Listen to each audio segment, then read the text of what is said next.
September 27th, 1944. Somewhere over Germany. Second Lieutenant Reba Whittle was sleeping in the back of a C-47 transport plane when the world exploded around her. She woke to the sound of anti-aircraft guns tearing through the fuselage. The left engine was on fire. The plane was going down. In seconds, she would either be dead or a prisoner of the Third Reich. 4 months later, when she finally came home, the United States Army would give her the Purple Heart and the Air Medal. They would promote her to first lieutenant. They would thank her for her service. But they would refuse to call her a prisoner of war. They would deny her disability benefits. They would claim her injuries weren't combat-related, despite being shot down over Germany while wearing an American uniform. It would take 38 years, 2 years after her death from cancer, for the Army to finally admit the truth. Reba Whittle was the only American military woman held as a POW in the European theater of World War II. And the way her country treated her after the war was almost as brutal as what the Germans did to her during it. This is her story. The story that the Army tried to bury. The story of a nurse who volunteered to fly into combat zones, who survived being shot down, who cared for wounded prisoners while she herself was a prisoner, and who spent decades fighting a bureaucracy that refused to acknowledge her sacrifice. Reba Zitella Whittle was born on August 19th, in Rock Springs, Texas, a tiny town about 140 miles west of San Antonio. It's ranch country, dry and hot and unforgiving. The kind of place that produces tough people who don't complain much and don't expect life to be easy. Reba was smart.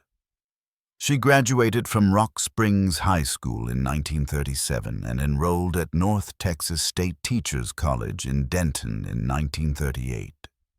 She studied home economics for a year, learning the practical skills that women of her era were expected to master.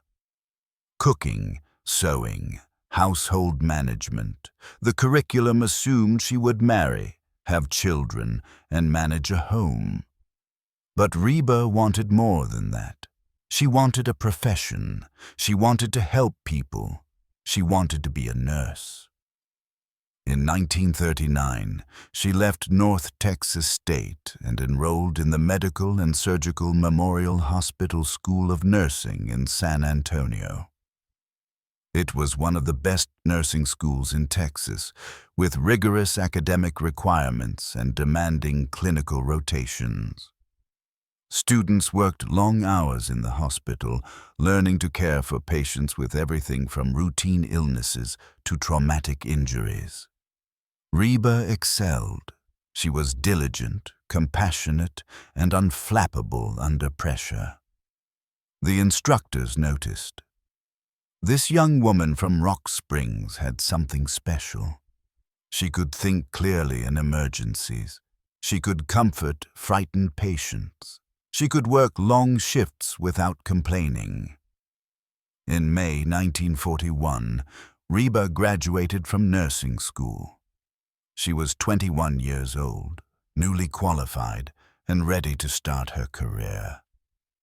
But instead of looking for a civilian nursing job, she did something that surprised her family and friends.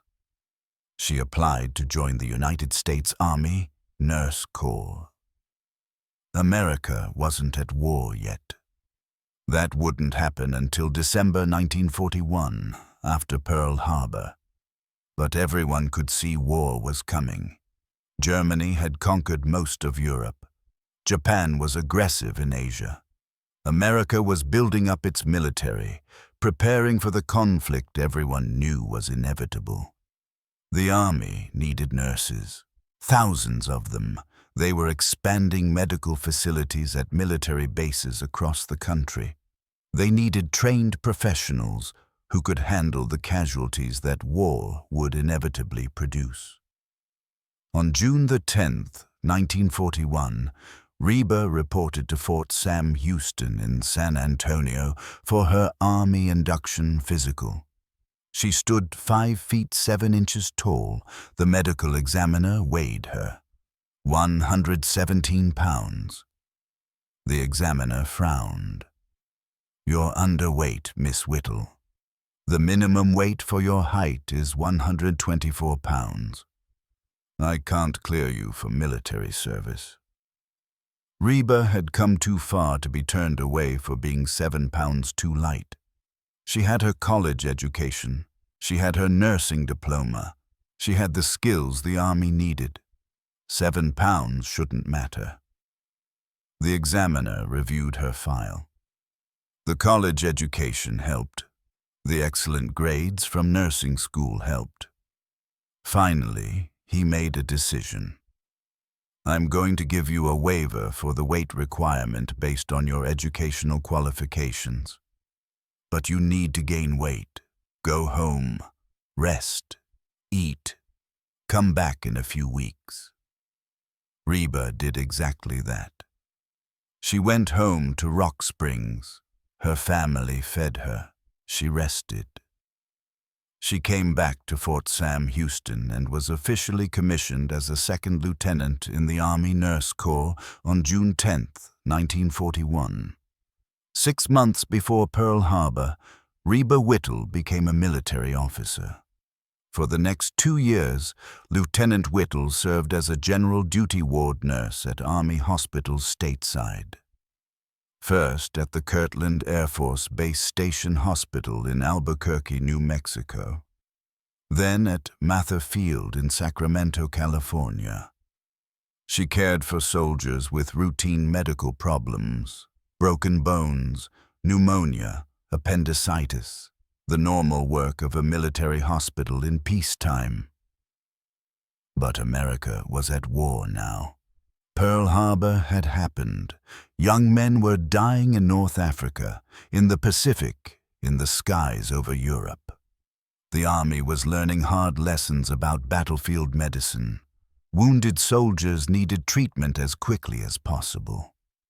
Minutes mattered. Hours mattered. The faster you could get a casualty from the battlefield to a real hospital, the better his chances of survival. The Army Air Forces developed a solution: medical evacuation by aircraft, flight nurses.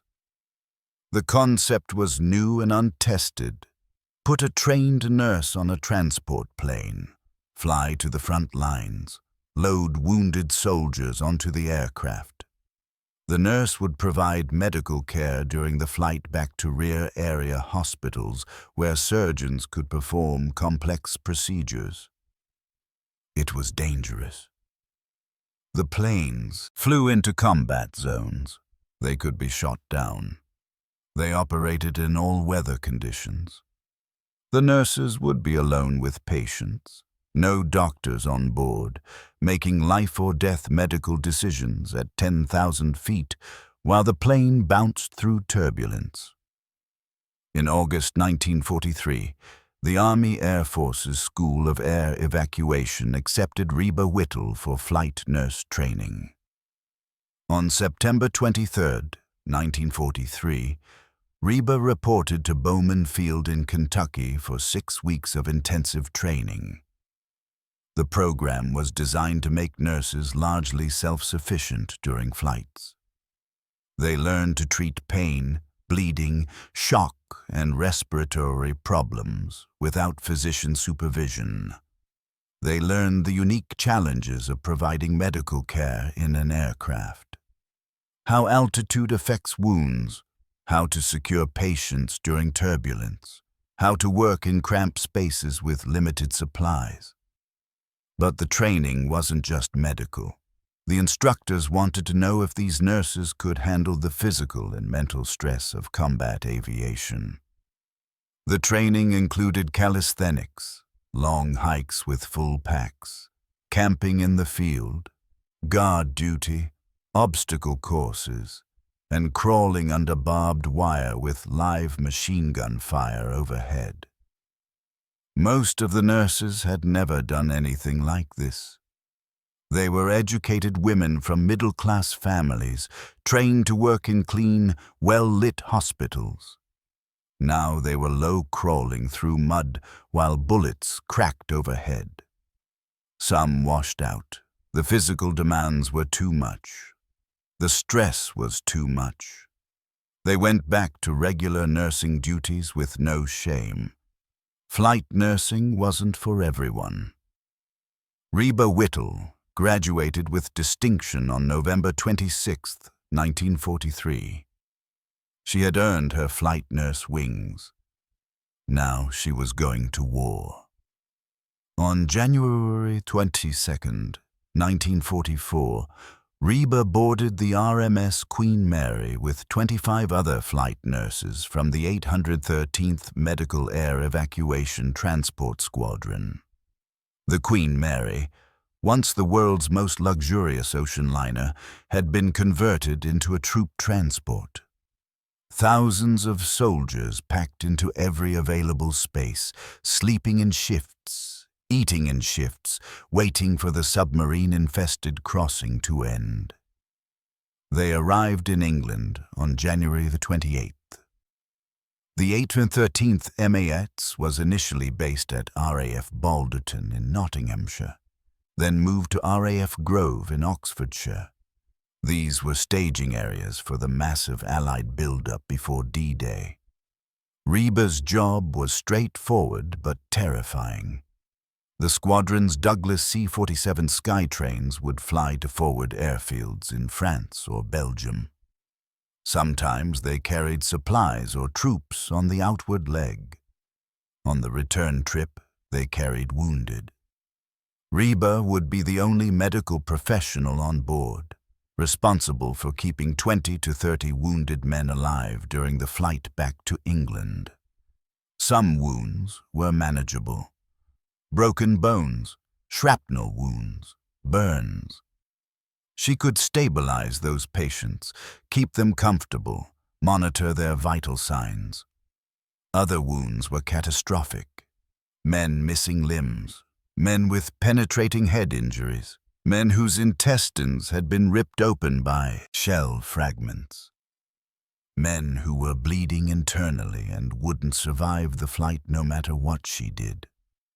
Reba learned to make impossible decisions. Which patient needed immediate attention? Who could wait? Who was too far gone to save? She made those calls alone, in the back of a freezing aircraft, while the plane bounced through turbulence and she fought to keep her balance. Between January and September 1944, Reba flew 40 missions. She logged over 500 hours of flight time. She worked through D-Day and the weeks after, when casualties flooded back from Normandy in numbers that overwhelmed the medical system. She flew through summer storms.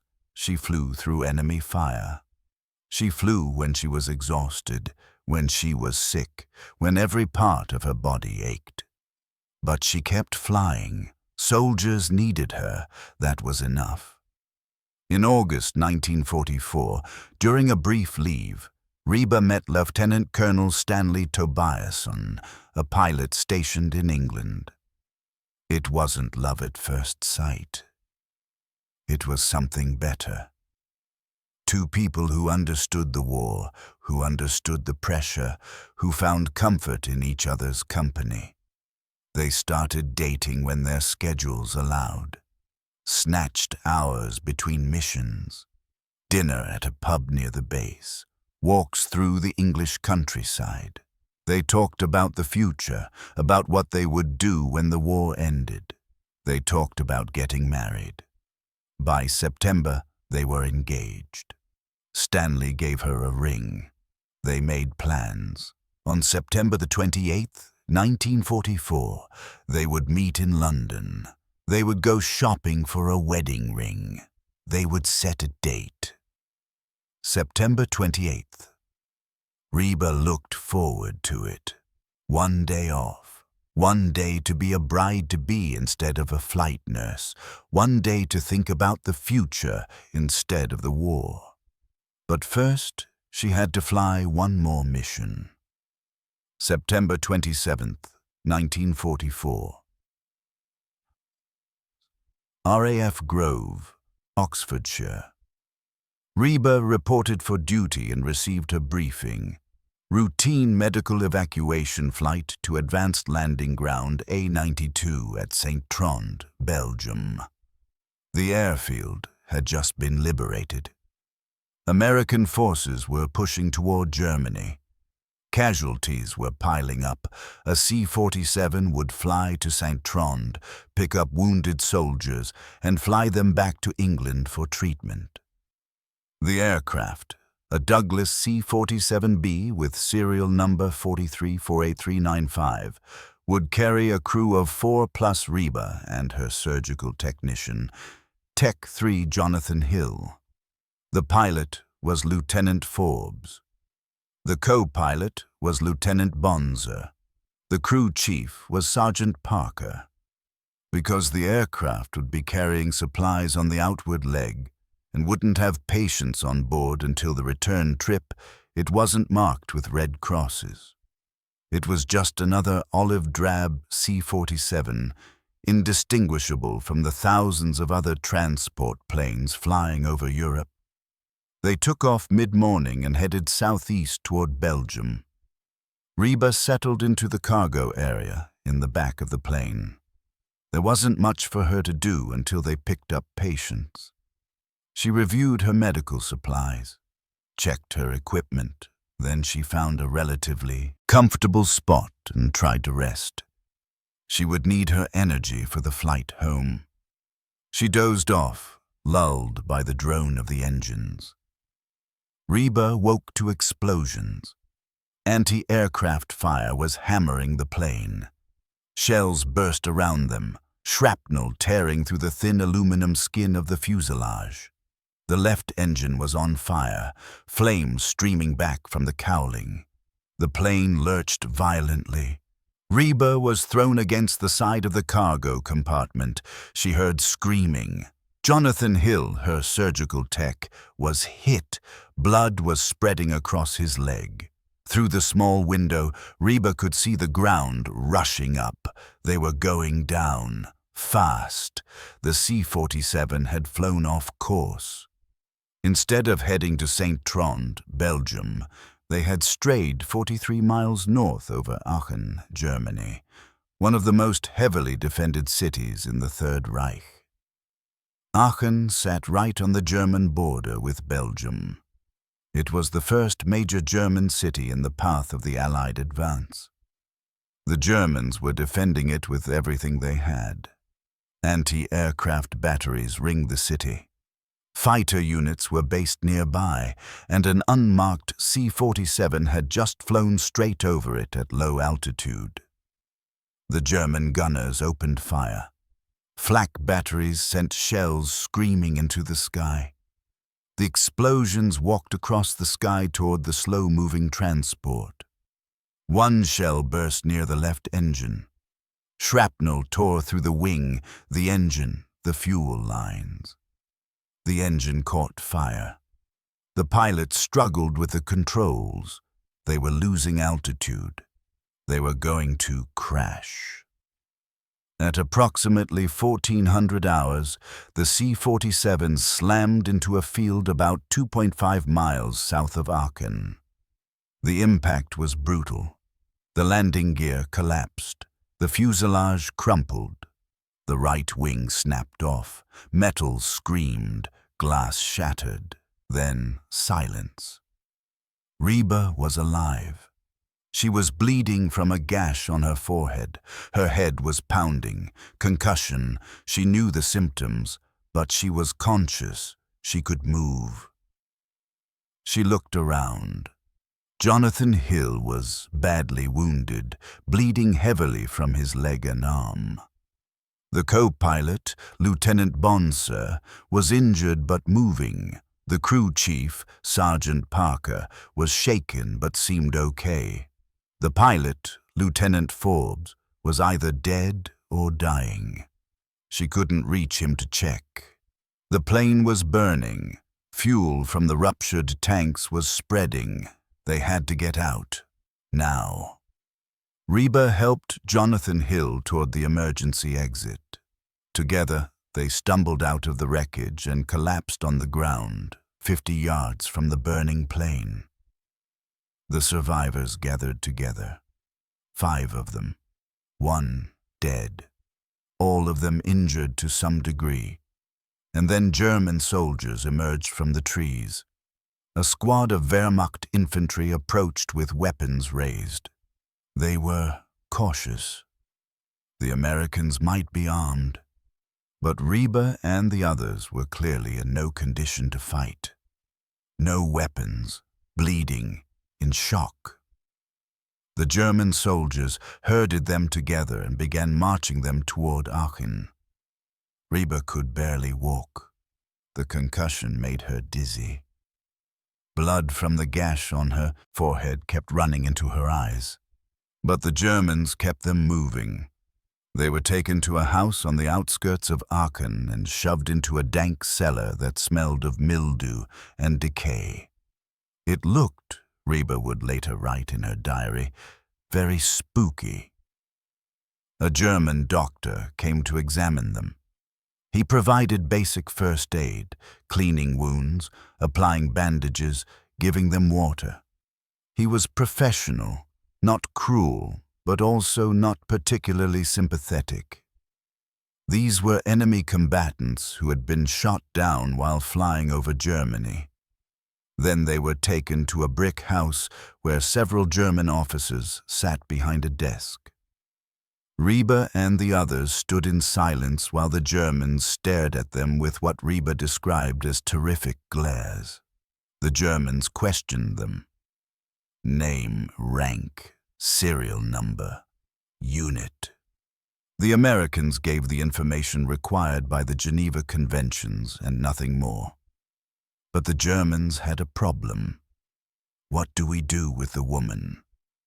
One German officer pulled the doctor aside and gestured at Reba. They spoke in German. The doctor examined Reba again, asking questions about her role. Was she a nurse? Yes. Was she really military? Yes. Was she armed? No. The doctor shook his head and said in English, "Too bad having a woman as you are the first one and no one knows exactly what to do." Reba was the first American military woman captured by German forces in the European theater. The Germans were signatories to the Geneva Conventions. They were supposed to treat prisoners of war humanely, but all the regulations were written assuming prisoners would be male soldiers. Nobody knew what to do with a female POW. Over the next several hours, Reba and the other survivors were loaded onto a truck and driven deeper into Germany. They stopped at various locations. German officers conferred. Phone calls were made to higher headquarters. What do we do with the American nurse? Finally, they were taken by night train to Frankfurt am Main, to a facility called Auswärtestelle West. Evaluation Office West, the main Luftwaffe interrogation center at Oberursel, just north of Frankfurt. This is where shot-down Allied air crews were taken for intelligence debriefing. The Germans wanted to know everything. What units were operating from which bases? What tactics were being used? What new equipment had been deployed? Interrogators were skilled, patient, and relentless. Reba was separated from her crew almost immediately. The male prisoners went one direction, she went another. She was taken to Hohemark Hospital, which was part of the Auswärtestelle West complex. She was given a small room. She was questioned repeatedly, but she gave them nothing beyond name, rank, and serial number. The Germans tried to decide what to do with her. She was wounded. She needed medical care. But she was also a nurse. They were desperately short of medical personnel. German hospitals were overwhelmed with casualties from both the Eastern and Western fronts. On October 6, 1944, 9 days after being shot down, Reba was transferred to Reserve Lazarett 9CA at Obermarsfeld, Germany. It was a military hospital, part of Stalag 9C, a prisoner of war camp. The hospital was operated by British medical personnel for Allied POWs, and Reba was put to work. The Germans made her a proposition. "You're a trained nurse. We have wounded prisoners who need care. You will work in the hospital treating Allied prisoners. In return, you will receive better food and accommodation than regular prisoners." She agreed, not because she had much choice, but because it was what she would have done anyway. Wounded soldiers needed help. It didn't matter that she was a prisoner. She was still a nurse. Reba spent the next weeks working in the POW hospital. She treated burn victims, men whose flesh had been seared by aircraft fires or tank explosions. She worked in the amputee rehabilitation ward, helping men who had lost limbs learn to cope with their new reality. The wounded soldiers were overjoyed to see an American nurse. They all wanted to know how she was doing. "Are you okay, Lieutenant? Are they treating you right? Do you need anything?" She wrote in her diary about one soldier in particular, a man named Davis from Dallas who had lost his right arm. His kind words and hospitality was really appreciated. Some of the prisoners made small gifts for her, little carved trinkets, and left them anonymously. They wouldn't give their names, perhaps afraid the Germans would retaliate, but they wanted her to know she wasn't alone. In October 1944, Reba was transferred again, this time to Reserve Lazarett 9th CB, a smaller POW hospital in Meiningen, Germany. She continued working with burn victims and amputees. The work was exhausting, physically and emotionally draining. She was treating horrific injuries with limited supplies.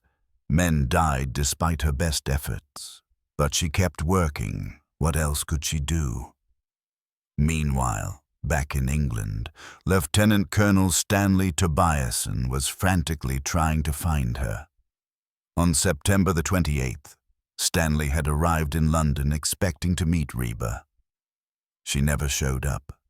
He waited for hours, growing increasingly worried. Finally, he made calls back to her unit. The news was devastating. Her plane had been shot down over Germany. The crew was missing, no word on survivors. Stanley refused to accept that she was dead. He went to his commanding general and asked for permission to conduct a search and rescue mission. The general, perhaps moved by Stanley's obvious desperation, agreed. Stanley gathered a volunteer crew and took off in a search aircraft. They flew over Belgium and the German border, scanning the ground for any sign of wreckage, for any indication of where the plane had gone down. They risked being shot down themselves, flying low over enemy territory. They found nothing. The area was too large. The wreckage could be anywhere. After hours of searching, Stanley had to give up and return to England. He had failed to find her. All he could do was hope that she had somehow survived, that she was a prisoner, that she would come home eventually. While Stanley searched desperately, the International Committee of the Red Cross was working through official channels.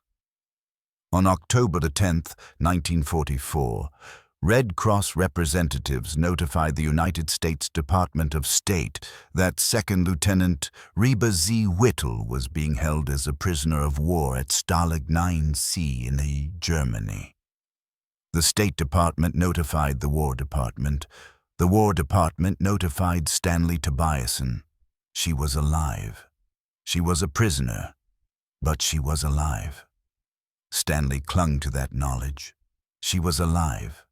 When the war ended, she would come home. They would get married. They would have the life they had planned. Reba spent Christmas 1944 in the POW hospital at Meiningen. It was a bleak Christmas. Germany was losing the war, and everyone knew it, but that made the Germans more desperate, more unpredictable. The fighting was getting worse, not better. In January 1945, representatives from the International Red Cross visited the camp.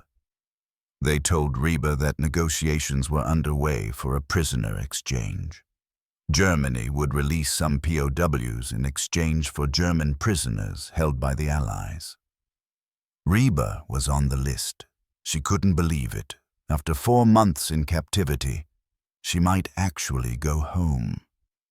On January the 25th, 1945, accompanied by members of the German Red Cross, Reba left Stalag 9C with a group of 109 American POWs. They were taken by train to Switzerland, traveling through a Germany that was visibly collapsing. Cities were in ruins. Refugees clogged the roads. The Third Reich was in its death throes. They reached Bern, Switzerland, on January 26th. Switzerland was neutral, safe, free. Reba was housed by a Swiss couple. For the first time in 4 months, she had a hot bath, clean clothes, a soft bed, food that wasn't prison rations. She couldn't stop crying.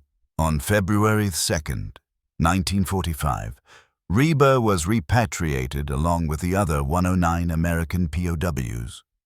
She flew from Marseille, France, to the United States aboard a military transport. Before she left Europe, a telegram arrived. It was from President Franklin D. Roosevelt. It expressed the thanks of a grateful nation for your services in combat and your steadfastness while a prisoner of war. Reba also got to spend one evening with Stanley. He had flown from England to meet her briefly before she was sent home. They embraced, they cried, they made plans. As soon as the war ended, they would get married. Stanley had to return to England. His unit still had missions to fly, but he knew she was safe. She was going home. That was enough. On February 5th, 1945, Reba arrived at Walter Reed Hospital in Washington, D.C. Doctors examined her thoroughly. Concussion with lasting effects, lacerations that had healed poorly, recurring headaches, dizziness, weakness, probable post-traumatic stress, though they didn't call it that yet. After a week, she was transferred to Brooke General Hospital in San Antonio, Texas, closer to her family in Rock Springs. She was given 21 days of convalescent leave. On March 12, 1945, in a ceremony at Brooke General Hospital, Reba was awarded the Purple Heart for wounds received in action and the Air Medal for meritorious achievement while participating in aerial flights. The Citations praised her service. They acknowledged her wounds. They called her a hero. But nowhere did they officially recognize her as a prisoner of war. On May 11, 1945, Reba returned to active duty. She was promoted to first lieutenant, but after a medical assessment, her flying status was permanently suspended. The recurring headaches made flying too dangerous. She was assigned to work as a ward nurse at the Army Air Force's Regional Hospital at Hamilton Field, California. It was safe work, important work, but it wasn't what she wanted. She wanted to fly. She wanted to be a flight nurse again. But the Army said no. Germany surrendered on May 8, 1945. The war in Europe was over. Stanley Tobiasen came home. On August 3, 1945, Reba and Stanley were married at Hamilton Field. She wore her Army uniform. He wore his. 2 weeks later, Reba applied to be released from active duty. She wanted to start her civilian life with her husband. On August 31st, 1945, she appeared before a military disposition board to determine her fitness for continued service. The board evaluated her medical records: recurring headaches, dizziness, difficulty concentrating, clear symptoms of both physical injury and psychological trauma from her time as a POW. But the board made a decision that would haunt Reba for the rest of her life. They determined that she was fully qualified for military service and that her relief from active duty was not by reason of physical disability. Read that again. Not by reason of physical disability. Despite being shot down over Germany, despite suffering a concussion and lacerations, despite being held prisoner for 4 months, despite ongoing medical problems documented in her records. The Army determined that her discharge was not related to any disability. Why does that matter? Because if a soldier is discharged for medical reasons related to military service, they're entitled to disability benefits and medical care through the Veterans Administration. But if the discharge isn't medical, there's no disability compensation, no ongoing care, nothing. Reba was discharged on January 13, 1946. She and Stanley tried to build a normal life. They moved to Fair Oaks in Sacramento County, California. Reba tried to be a housewife, the role she had been trained for back in college. They had 2 sons. One would later become a naval aviator and serve in Vietnam. But Reba's health continued to deteriorate. The headaches never stopped. She experienced dizzy spells. She had trouble sleeping, nightmares about the crash, about the Captivity.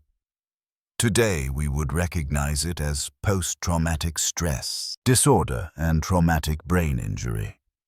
In the 1940s and 1950s, they didn't have names for it. They just called it nervousness or woman's troubles. In 1950, Reba began the appeal process to get military retirement benefits. She submitted medical documentation.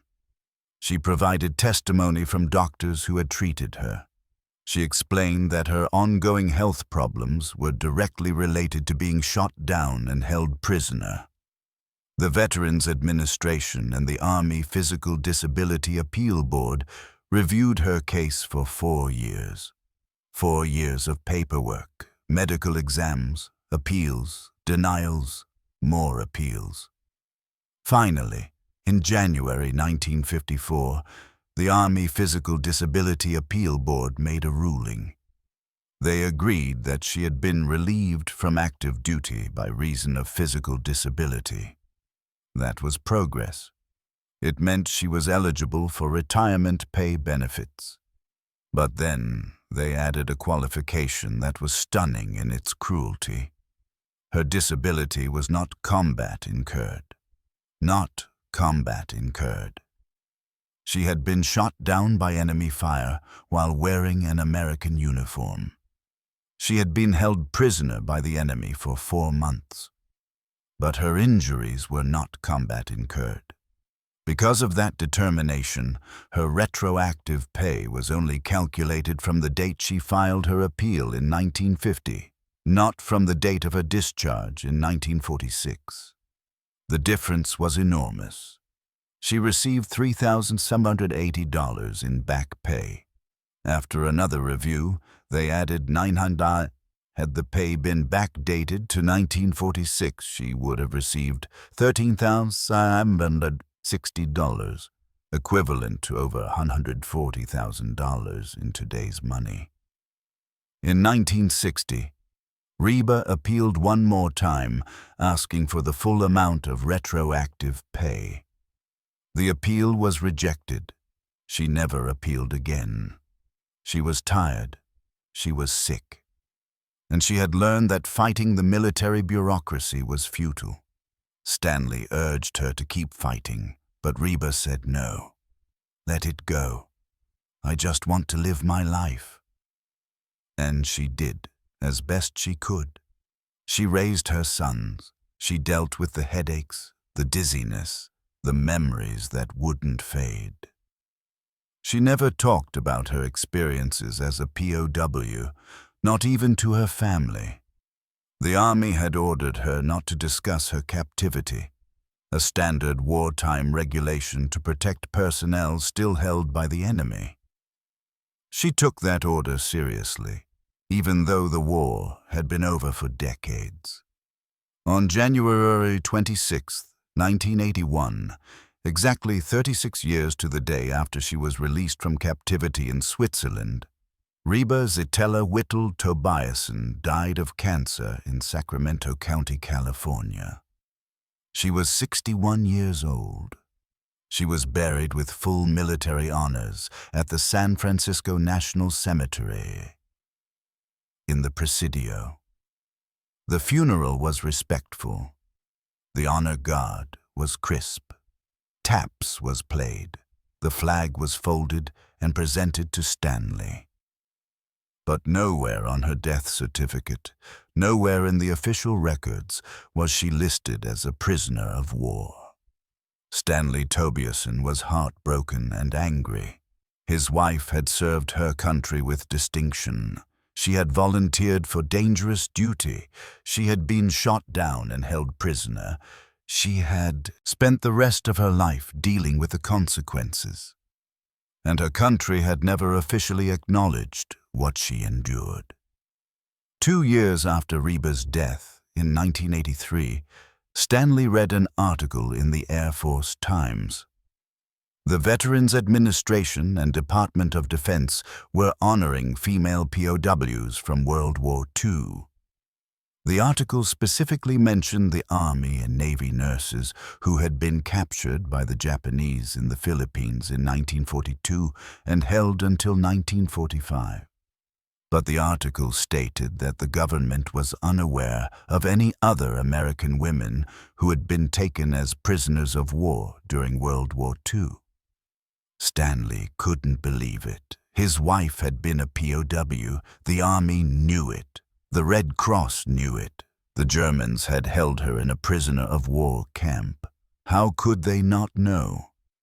He wrote to the Department of the Army, providing documentation of Reba's service and capture. He included copies of her diary. He included Red Cross records. He included German records identifying her as a prisoner at Stalag 9C. He demanded that they change her official status and recognize her as a prisoner of war. The Army reviewed the case. On September 2nd, 1983, more than 2 years after Reba's death, the Army officially acknowledged First Lieutenant Reba Z. Whittle Tobiasen as a prisoner of war. 38 years after she was captured. 38 years after she was held in a German POW camp, 2 years after she died. Better late than never, some might say. But for Reba, it was too late. She never knew that her country had finally admitted the truth. Stanley continued fighting. In 1997, 16 years after Reba's death, She was posthumously awarded the Prisoner of War Medal, established by Congress in 1985 to honor service members who were held captive by enemy forces. Stanley accepted the medal on her behalf.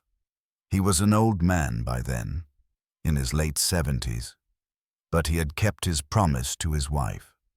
He had made sure her service was recognized, even if she wasn't alive to see it. Stanley Tobiasen died in 2005. He and Reba are buried together at the San Francisco National Cemetery. Today, Reba Whittle's story is largely forgotten.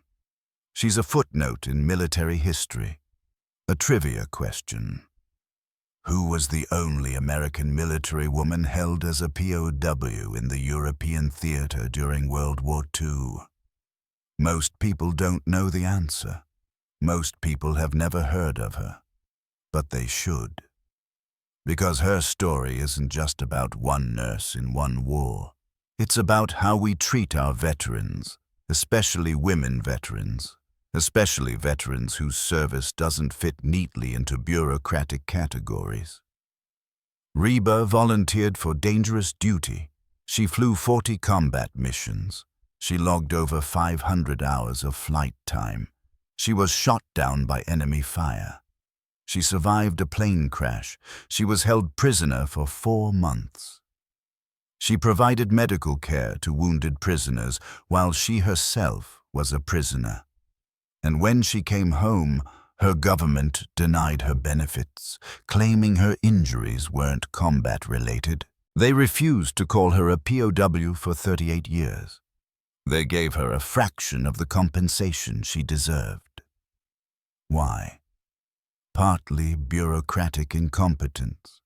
Partly because she was a woman in a military system designed by and for men. Partly because the regulations didn't contemplate flight nurses being shot down and captured.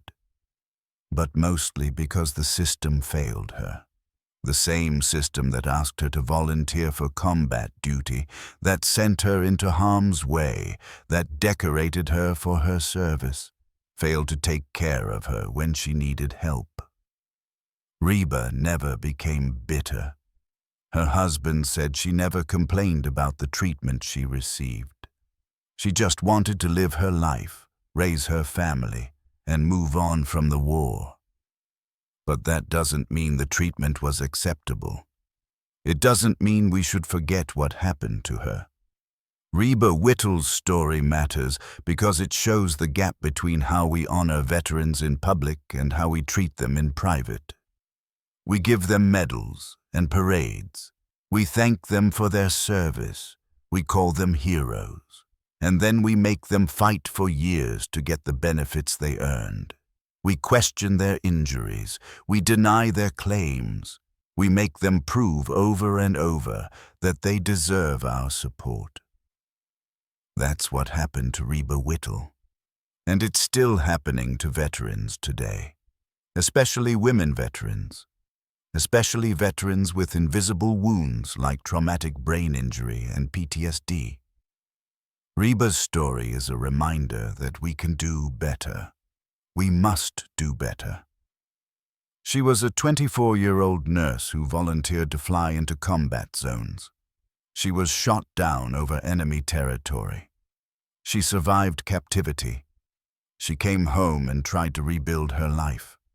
She deserved better than what she got. She deserved recognition while she was alive. She deserved full benefits. She deserved to have her service acknowledged without having to fight for it. She was the only American military woman held as a POW in the European theater during World War II. Her name was Reba Zitella Whittle.